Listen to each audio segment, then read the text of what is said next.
The following is a special presentation of Tony Kurre Radio. Welcome back to Week 8 of the K4Wins.com podcast. Alabama, Tennessee, Georgia playing for their playoff lives. Auburn playing for their bowl life. Is Clemson back as a top 5 team? We'll talk about that.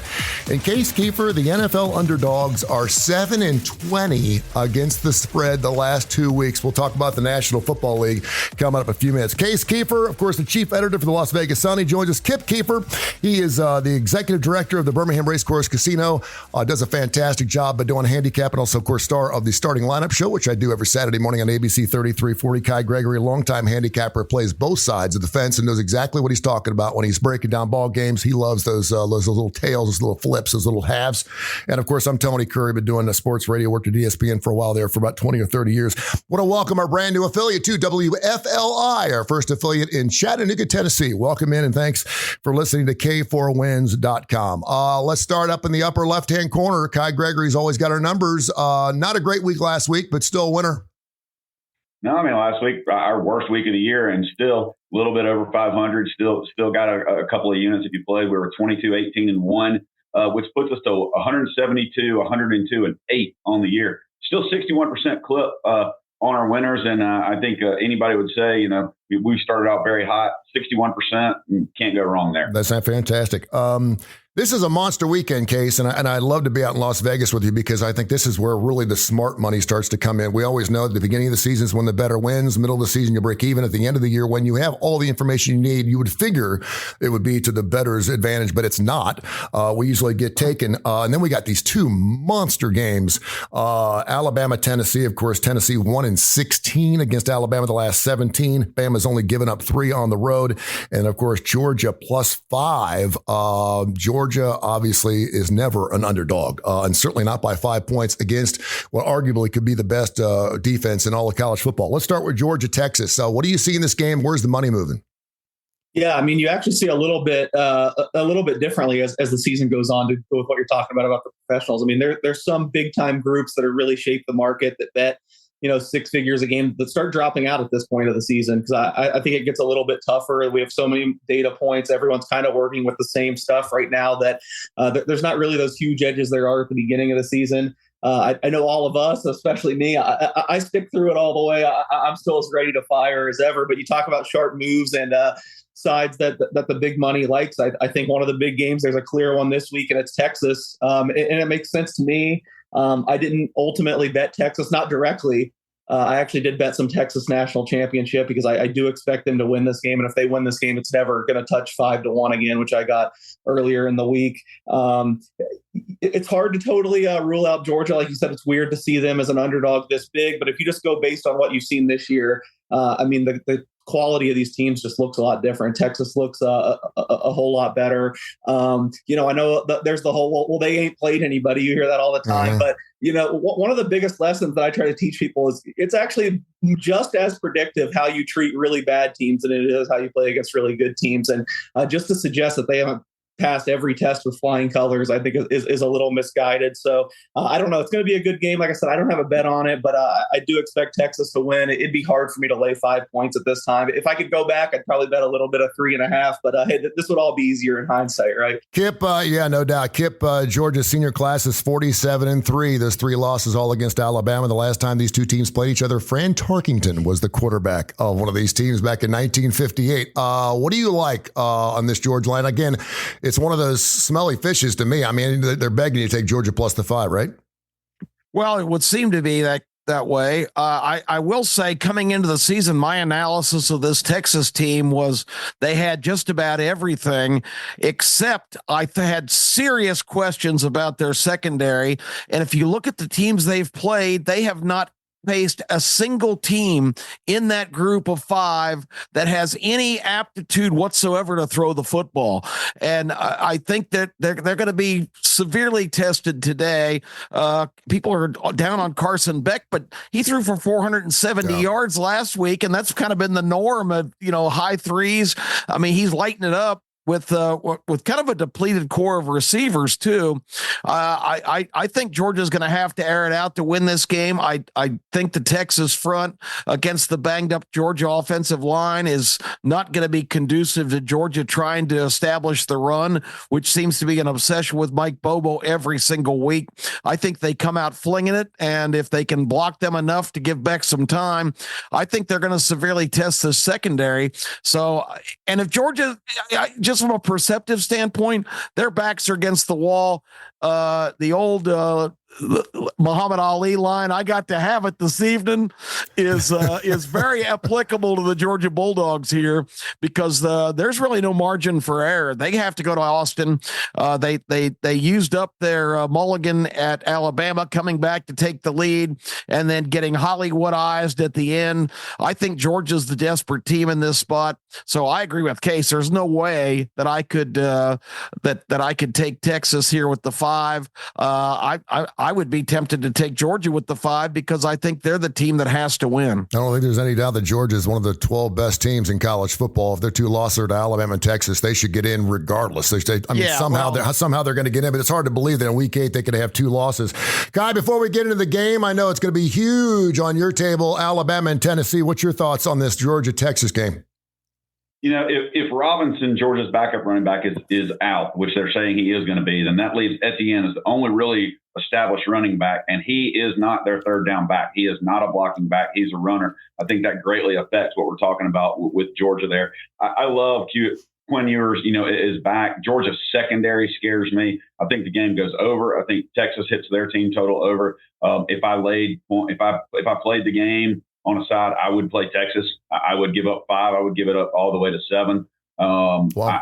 I'm just not super impressed with Georgia. Could be absolutely wrong. I just think there's going to be some points scored in this game. All right. You've got the jersey on right there. You got the pullover with the big orange T on there, man. And I know how much it means. I listen, I worked for a radio station that was owned by Dick Broadcasting up in Knoxville. They had the broadcasting rights to the University of Tennessee football. And then, of course, I moved down here in Birmingham, and they had the rights to Alabama. So every game I went to Tennessee back and forth. Of course, it used to be very competitive. 1-16 is Tennessee in the last 17 against Alabama. Both teams like to put up some points. Let's start with you, Kai. Your home team catching 3 points at home. That offense, which looked unstoppable in the first few weeks, looks like it's a little suspect. What do you like?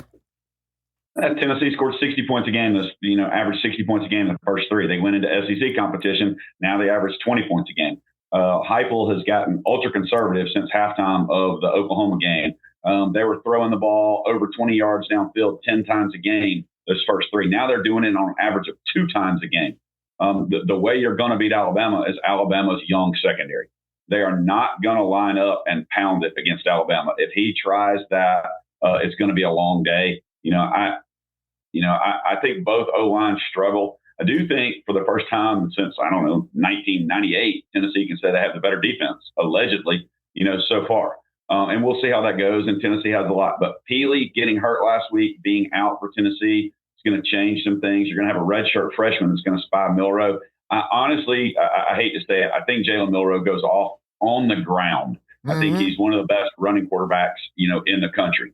Nico looks like a redshirt freshman playing scared when he's throwing. He's not going through his progressions. He's not there. And I don't think Alabama's had their best offensive game yet. I think Tennessee may have had their best offensive game. If I'm playing it, I'm going to play Alabama -3 because I think Milroe's a difference. Alabama has lost 19 points on turnovers the last 2 ball games. And, of course, Jalen Milroe, 3 picks his last 2 ball games as well. Hey, Kip, how many times are you going to hear Rocky Top this Saturday? Well, I would prefer not to hear it more than 4 or 5 times. But nothing against the traditions at UT, but Rocky Top is not my favorite song. But, I think this game is pretty fascinating from a lot of different standpoints. I don't know about Alabama getting the pass to be a road favorite here. I think Tennessee is kind of feeling like they're backed into a corner, and they survived looking ahead of Florida, I think, a little bit. looking at this game. I'm leaning Tennessee. I just think Alabama is too undisciplined, makes a lot of mistakes. I don't know. I don't feel good about this. I do agree with Kai that Milroe is the ultimate weapon if they deploy him. I think that's how they spread it out to the huge lead against Georgia, because they kind of contained him as a pocket passer in the early games, and Georgia wasn't prepared for that onslaught right at the beginning. So this is just going to be a very interesting tactical game to see how it goes. And I don't know. I really don't have an opinion on the game, because I said last week on my Sunday morning show, Alabama, Tennessee, I have no idea how this game's going to play out. And I really haven't progressed very far from that stance. Alabama has given up 33 points a ball game their last 3 games. Over the course of the last 8 games in this series, 66.7 points scored per ball game. I love the over 56 this ball game. I played the over in Alabama the last 3 weeks. I hit every single week, and I see no reason why Alabama's defense is not going to give us some more points to Tennessee, particularly in Tennessee. And by the way, it would be really hard to bet that over, because the last 2 years, the score at halftime was 3-0 in both of those games. So it was a really low-scoring game the last 2 times. Case, what are you seeing out there in Las Vegas? And, of course, this should be a fun one to watch. Yeah, who knew I'd have the most definitive, I don't want to say confident, but I did bet Tennessee +3 in this game. I wish I waited a little bit. So I see at least 1 3.5 here in Vegas. I think a couple other places. So if you're betting, I look for that 3.5. That's big. Not something I love. Not one of my favorite bets of the week, but I think maybe it goes back to something Kip said. I don't know if Alabama deserves the respect to be this big of a favorite on the road. I made them a 1-point favorite in this game, so a little bit of an edge there. Alabama, I agree with you guys, has the offensive edge, but I think Tennessee pretty clearly. I mean, despite the injuries, despite everything, is equally as good. Has an equal edge, I guess I'm trying to say, on defense that Alabama does on offense. Being at home, huge game. I feel like they're going to calm down. I still trust Heupel. More than not, I think he'll have a good plan going into this game. So, I mean, really just a straight numbers play. I mean, if Tennessee was a 3-point favorite in this game, I'd be betting Alabama. I just think it's going to be really close. And I also wouldn't mind at all Kai's kind of path to victory for Alabama if it's just Jalen Milroe goes off. And that's something I'd implore you to look at if you do like the Alabama side in this game. I actually think Jalen Milroe's Heisman price has drifted too far. I've been on him from the beginning of the year. I don't really think this downturn is totally on him, and he still has the numbers. He has the numbers that's going to fit right with these past Heisman. So if you think they're going to win here, that they have a little bit a more manageable rest of the schedule. So if you can still find Milroe 13 or 14 to 1 to Heisman for the Heisman, and you're confident they're going to win this game, that might be a forward looking way of betting this. But yeah, I had to take a little bit of Tennessee +3. Wish I waited for the 3.5. We'll see if Smokey's going to be howling this Saturday night. K4Wins.com. K4Wins.com for all of our plays. The site is free. Check it out. K4Wins.com. Because we are based here in Birmingham, along with all 4 of us here, want to get into the Auburn Tigers. Obviously, this is not the year. It's hard to believe. Just a few weeks ago, we were talking about now if Auburn can start 5-0. ... No one said, well, if Auburn can start 2-4, what are we looking at? Now an underdog at Mizzou by 4.5 points. And the crazy thing is about this particular team, both teams 3-3 against the spread, which tells me Auburn being 2-4 and 3-3 against the spread, no one really expected this team to do very, very well. I always like to look at that spread because obviously if you're beating the spread, you're doing better than people thought you would do. And obviously they're right where they need to be. But catching 4.5 of the Auburn Tigers, Kip, this is a tough one for Hugh Freeze. Obviously, he's going to be the coach for a while, but right now the Auburn Tigers, their schedule doesn't get any easier. Well, as bad as Auburn's been, and they've been bad, it's amazing to me that Missouri stock has fallen to this degree where they're a skimpy 4-point favorite at home against a team that's 2-4 that has really not performed very well, been the highest, I think they're still second in the country in turnovers. It's just been a dumpster fire. They went with Peyton Thorne. We questioned that decision going into the season. It wasn't second guessing because it's proven to be true. Peyton Thorne was not the guy to go all in with. The Auburn defense, I think, has played in spots pretty well, but I think they're still inconsistent. And the strength of their team is their running game, and they they seem to get away from that. So the fact that Missouri is only a 4-point favorite, and this going into Texas A&M 2 weeks ago was the number 9 team in the country that had dropped even a couple of spots after barely avoiding an upset against Vanderbilt. Wow, I got to tell you, I really don't know how to look at this game either. Auburn's had 2 weeks, but I still think Missouri, personnel-wise, is much better than Auburn. And man, this was supposed to be it. I mean, Nick Saban's finally gone. Auburn's finally supposed to shine in the state. Everyone's finally supposed to be looking at that football team because we didn't know what DeBoer was going to be doing. And next thing you know, they're starting the season 2-4. Really, really concerning about that. Case, does anybody care about this game in Las Vegas? Well, someone likes Auburn quite a bit because I saw it as high as 6 at open Sunday, and it just keeps coming down. I'm kind of like you guys. I have a tough time wrapping my arms around this one. I don't know, 2 teams that are a little hard to figure out right now. It's hard for me to wrap up exactly how to compute Missouri, I guess. I don't know if total roster wise they really have that big of a personnel advantage over Auburn. They kind of had a dream season last year, but a lot broke their way, including the schedule. They haven't looked all that impressive this year. I guess I'd ever so slightly lean towards Missouri, especially winning. But yeah, this one's a little bit tough for me to figure out. All right, let's dive into it here. We have a 1-5 FSU playing a 5-1 Duke. Who would have thought that going into week 8? I mean, that just sounds crazy. A bunch of other games, including LSU and Arkansas, which should be a great ball game. Let's start with you, Kip. Give me some of your best bets when you look at the college run. You've had a few days to look at that stuff. You've already done the show starting lineup, which of course airs on Saturday mornings from 10:30, 11 o'clock. You did your best bets there and your dog of the week, but what strikes you as some good plays for this particular Saturday afternoon?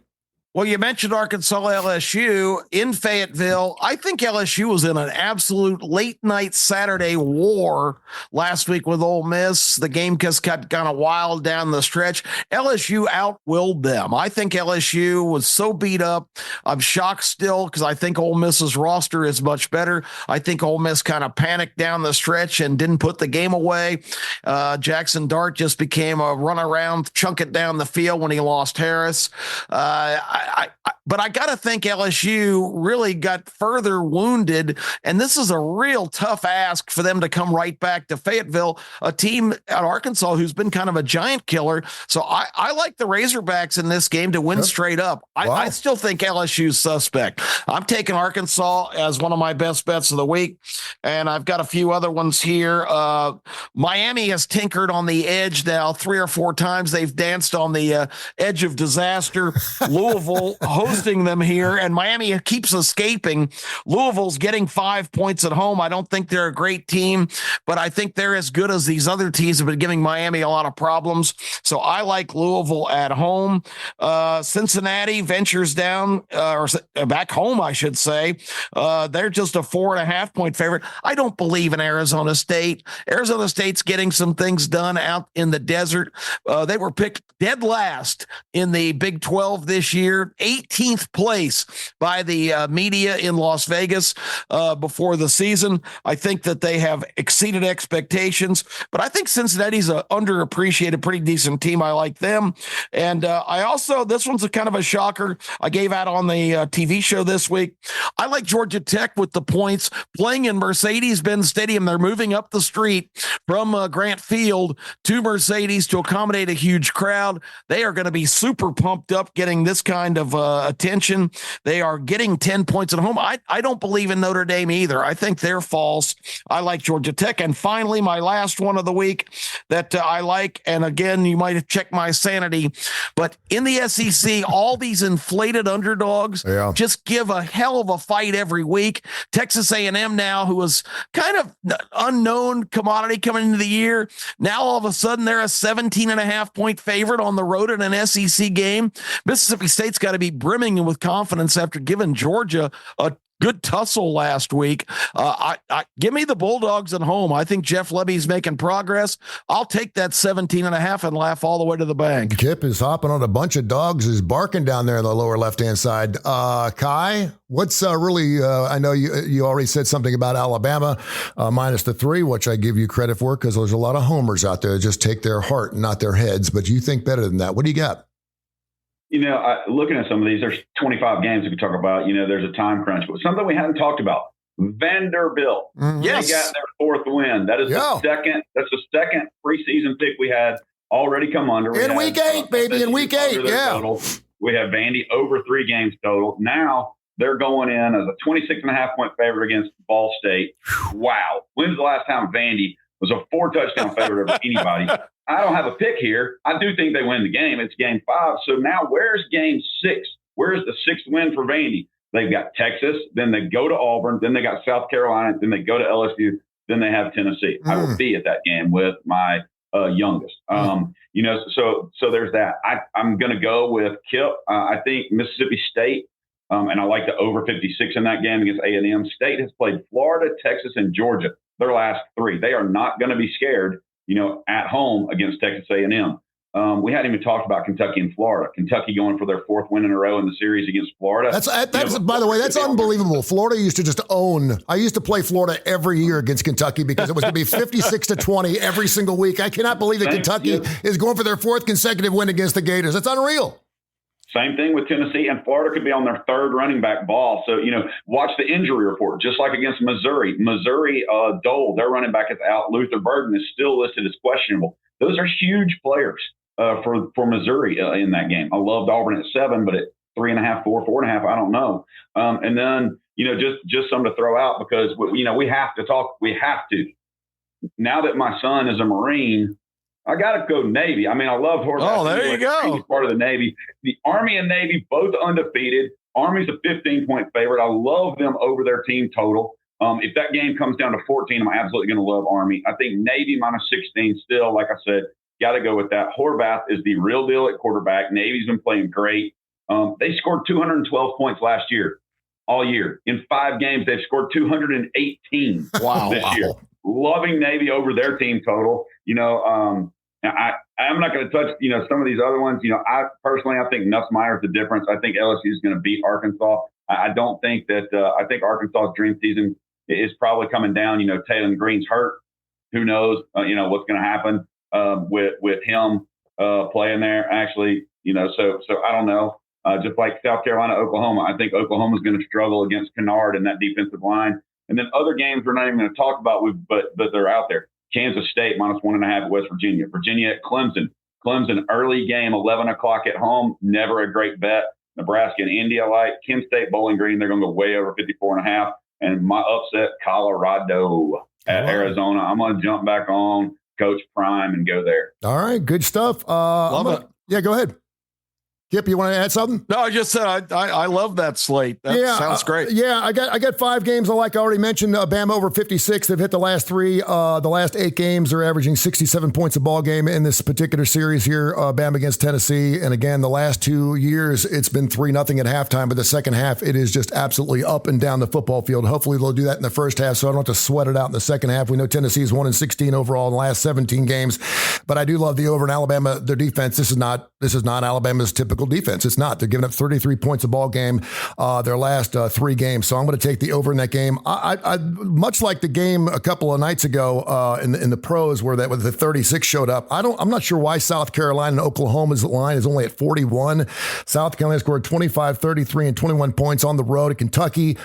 They have been shown to put up some points. They only scored 3 a couple of weeks ago. They bounced back after Beamer gets in their face. They did it past weekend. Of course, Oklahoma only put up 3 against Texas, but Texas has got the best defense in college football. I think Oklahoma can easily put up 25 or 26 points.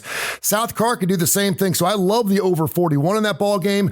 We've been riding BYU pretty much all year long. They're giving up a big nut -9 against Oklahoma State. I hate betting against Gundy just because I just don't like him. I don't like his hair. I don't like the way he looks. I don't like the fact that he's in his 20th year. I don't like anything about the dude. Somehow in hell, he won 10 games last year and everyone was writing him off. He wins his first 3 games. He loses his next 3 games.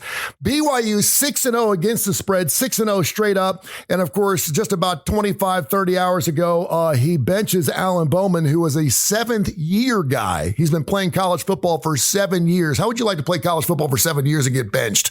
He gets benched for Garrett Rangel. Garrett Rangel has very little experience, period, at quarterback. So I really like BYU minus the 9 here. My dog of the week, I'm going to go out in the Mountain West. I'm taking Nevada plus the 3. They're 3-4 overall, but they're 5-1 against the spread. They played out of their skins. I like them plus the 3 against Fresno State. And because my son, like your son, Kai, I've been looking at this Clemson. I've been staying off Clemson all year long. They've covered the last 4 ball games. They did it again against Wake Forest, and here they are giving up a 3-touchdown nut to Virginia. I can't do it. I think Virginia, even on the road, I think they can keep it. They've kept it close all year long, Virginia has. They haven't been blown out against anybody. I like Virginia plus the 21 against Clemson. Not a huge play, but I certainly like them if you have to watch the game and you got a gun to your head. Case, what do you like?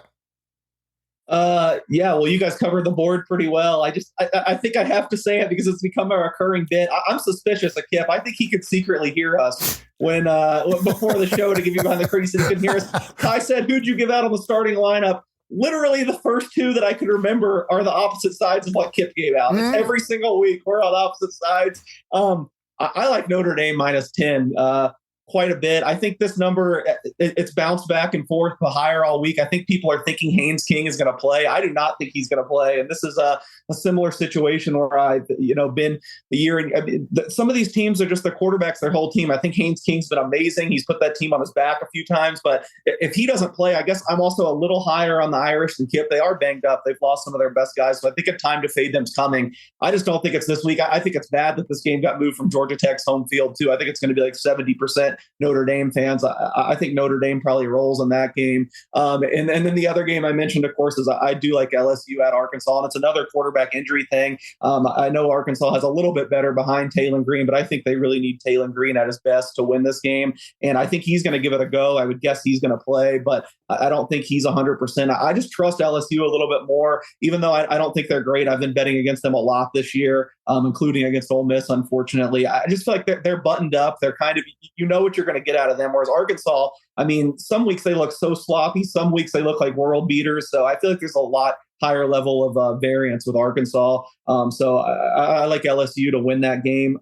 Yeah, you guys mentioned so many other games. Like I guess in the SEC, the other game that kind of sticks out is I do like Kentucky at Florida. Mm-hmm. QB injuries are just the theme of the week, but I know DJ Lagway is going to be great eventually, and he was actually good filling in for Graham Mertz after he tore his ACL last week. But I still just don't trust him for a full game against this Kentucky defense. I would give the Wildcats the edge here. I know it has moved a lot. I bet plus 2.5. They're like a 1.5 point favorite now, but through the 0, that's not a huge move. So I like Kentucky there. And I guess just since this is the game next to it, so I know I bet it. I bet Memphis minus 10 against North Texas. North Texas's defense is just a sieve. They give up a ton of points. I feel like the Tigers were kind of downgraded because Navy had their coming out party against them like a month ago. But, you look back and that loss doesn't even look as bad as it did at the time with what Navy has done. So if you're looking for another favorite, I like Memphis as well. All right, Case, in just about a minute, what do you got in the NFL real quick? Oh, man, a lot of short lines this week, a lot of short underdogs. I know one thing that stands out, Sunday Night Football, there was a big move in the Jets' direction after they got Devontae Adams. I don't know. I saw Devontae Adams up close every day for the last 2 years. I don't think he's necessarily the guy that he was when he first got to Las Vegas or Green Bay. I don't think that should have been like a 2-point move. I actually I know people are going to hate this and yell at me, but I think Russell Wilson gives the Steelers a higher upside. I agree with you. I agree with you. Yeah, Justin Fields he can't complete a pass. I know running wise it's great, but so I like the Steelers as a slight underdog. The game right before that, I kind of like the 49ers laying a short price against the Chiefs, although I lose betting against the Chiefs every week. A lot of great games on the board this week. If you want to know all my break down every game at LasVegasSun.com if you want some more thoughts. Yeah, and I'm going to throw 3 more at you. You mentioned Pittsburgh. They're a home dog for only the 23rd time. They're 17-6-3 against the spread in those games with their underdog since 2007. I'm going to take Pittsburgh. I'd like the Chiefs. They're actually an underdog for only the 12th time since 2018. They're catching 1.5 points. They're 8-3-1 against the spread in those games. They have won outright 7 times when they're an underdog. And I'm liking Tennessee, too. I think Tennessee's defense is playing pretty good. Their offense is horrible, but I like their defense. I think 9.5 points is a lot against the Bills. In a game last week, the Bills had to win. Obviously, it went overtime, and that was a game that just actually took a lot of emotions out of the Buffalo Bills. So I'm going to take the Tennessee. If you can buy it up to 10, get it done. Again, K4Wins.com, K4Wins.com. Get all the plays. It's free. Check us out. You can go back and look at all of our plays. It's well documented. We're hitting 61%. We're on fire. We're going to have some special guests coming up in the coming weeks. And thanks again to WFLI in Chattanooga, our first affiliate, joining us. More affiliates on the way. Gentlemen, until next week, thank you so much. This has been a special presentation of Tony Kurre Radio.